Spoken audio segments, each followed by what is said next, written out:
التشكيل المتوقع للأهلي أمام البنك الأهلي: طاهر وبن شرقي وجرادي شارك في الهجوم. السلام عليكم ورحمة الله وبركاته. يواجه الفريق الأول لكرة القدم بالنادي الأهلي نظيره البنك الأهلي في 8 مساء اليوم باستاد القاهرة الدولي في إطار منافسات الجولة السابعة من مرحلة التتويج في منافسات الدوري المصري، في مواجهة لن تنقصها إلا الإثارة والمتعة الكروية كعادة لقاءات الفريقين بالسنوات الأخيرة. ويبدأ التشكيل المتوقع للأهلي أمام البنك مكون من حراسة المرمى محمد الشناوي، خط الدفاع محمد هاني وياسر إبراهيم وأشرف داري واحمد نبيل كوكا، خط الوسط مروان عطيه وعمرو السوليه وامام عاشور وطاهر محمد طاهر واشرف بن شرقي، الهجوم جرادي شار.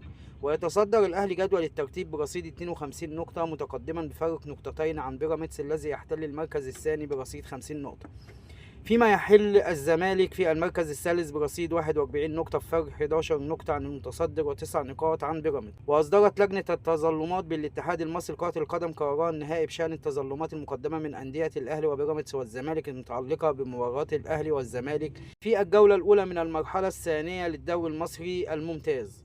وأكدت اللجنة في بيان رسمي اعتماد نتيجة خسارة الأهلي أمام الزمالك مع رفض خصم 3 نقاط من رصيد الأهلي في نهاية الموسم، وبذلك يحتفظ جدول الترتيب المصري الممتاز بوضعه الحالي دون أي تعديلات. يأتي هذا القرار ليؤكد استقرار المنافسة في صدارة الدوري مع استمرار الأهلي في الحفاظ على موقعه في القمة، بينما يسعى بيراميدز والزمالك لتقليص الفارق في الجولات المتقدمة. ارتفعت أسهم فوز الأهلي بلقب الدوري المصري عن الموسم الحالي 2025-2024 بعد هزيمة بيراميدز في مباراتي فاركو ثم البنك الأهلي، ليفقد الصدارة قبل 3 جولات من نهاية المسابقة. شكرا والسلام عليكم ورحمة الله وبركاته. لو عجبك الفيديو يا ريت ما تنساش الاشتراك في القناة واللايك الجميل، وأهم حاجة تصلي على النبي.